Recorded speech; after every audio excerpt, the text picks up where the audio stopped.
banned for life, a lifetime ban because of weaponization of ethics and moral standards. So they're still coming after me to extend the ban from 10-year to lifetime, regardless of what outcome would be. But as of now, I spend majority of my time dividing my time between Bangkok and Boston.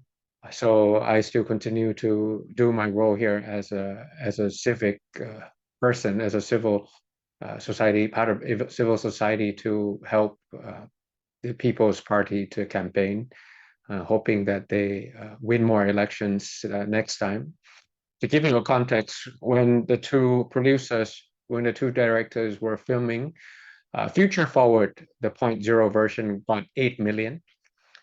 When it's a 2.0 version, we got 14 million.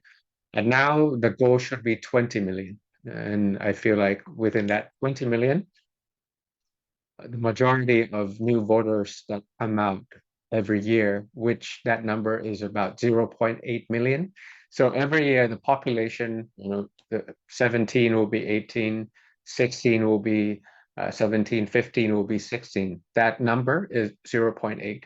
So if they ban me for 10 years, we're talking about 8 million new voters that are coming out each time. That's part of the voting turnout that we wanted to capture, regardless whether they will vote for the People's Party or not. That doesn't matter. But I just feel like that they will make sure that the voting turnout stay above 70%. And also at the same time is the overseas voting that matter a lot. I actually have data set of all the cities that voted last time. Sydney, number 1. London, number 2. Canberra, number 3. New York, Chicago, LA, I think a couple of cities in Germany. So I know exactly where the votes are coming from and the amount of tallies that came in. So Sydney, for example, that's about 30,000 to 40,000 votes. That's like one district.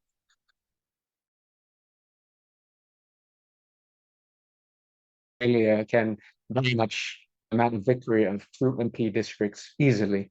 And that's still an untapped, neglected population, the overseas ties. When you become the government, you don't care just because of the people within your territory, but the people all over the world that was born here as well. So that will help us to reach that target of winning elections. But that's not the only thing. So we need to do a couple of things. We need to win more election. We need to dominate ideas. That inclusive growth is what this country needs. Equality as well as economic growth is what this country needs. And at the same that last time is also talent pipeline.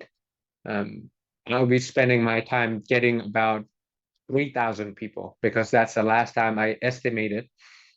In order to become the government, an effective and efficient one, of course, you need the prime minister, you need the minister, you need the vice minister, you need the spokesperson, you need the assistant, and then you need people in state-owned enterprises who will become the ambassador of Thailand to America.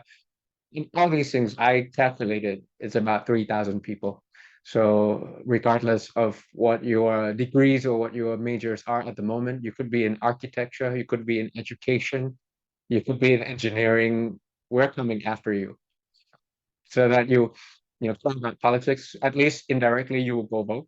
If directly, we have a platform, regardless of where you come from, regardless of your last name, regardless of your financial resources, there's this platform, there's this party in Thailand that allows you to step in. So to summarize in a sentence, that's like my personal project of 2030 by 2030.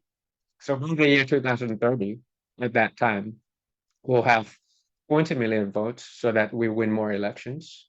We could be a one-party parliament. We don't want to do that, but we have that political weight so that we could negotiate in the way we form coalition. And also to get 3,000 young bloods into politics. I think that's how you reinvigorate a body. I mean, if the body is old, and damaged and weak. Well, once you have that fresh blood coming into politics all the time, even though it's ugly, it's dirty, it's a waste of time, but once you get it in, things will start to change from within. Integrity. That's what we were criticizing, regardless of party names. I mean, you promised the voters, you promised to me too. Like we did an MOU together, 2 MOUs to be precise, in front of the entire world, in front of the entire nation, of what our coalition was to achieve. But that's fine. I mean, I don't take personal things personally. I don't take politics personally, but it matters to the voters that voted for you and went out to vote. 10 million votes to Pheu Thai, which is number 2. It's not small. And you promised that the coalition that you will form or that you will work with is the people who are not going to be with the uncle parties or the military coup backed parties. And that's what you promised. You promised quick referendums. You promised constitutional amendment, which is very hard to do. It's a simple majority to any constitutional amendment because of the military drafted constitution. So it's very hard to do. So you really need a lot of political will to achieve some change. And a lot of people in Thailand feel shortchanged because of that. So that's why we're criticizing. And I would argue that the way you get into power affect the way you exercise power, and it affects the way you monitor power. That's how you get into power, how you exercise power, and how the power is monitored is something that is related. And because you did a grand compromise in order to form your coalition with the military, to follow up on the end of military conscription is impossible. Your coalition is not going to allow you to do that, right? To amend a constitution, that will be impossible because the political party leaders that you join hands with drafted that constitution back in 2017. So the way you exercise power is just not going to be effective, and it's not going to, for example, the digital wallet scheme, it takes a year to do a helicopter money. You don't need a government. You need an effective public service. You need an effective permanent secretary to hand out cash. It's not that difficult. Go around in order to deliver the necessity or the necessary cash handout that will elevate the pain and poverty of the people, for example. So that's why it's going to be very difficult for them to follow through to what they had promised. So that's what we were criticizing, not Pheu Thai on a person level or prime minister on the personal level.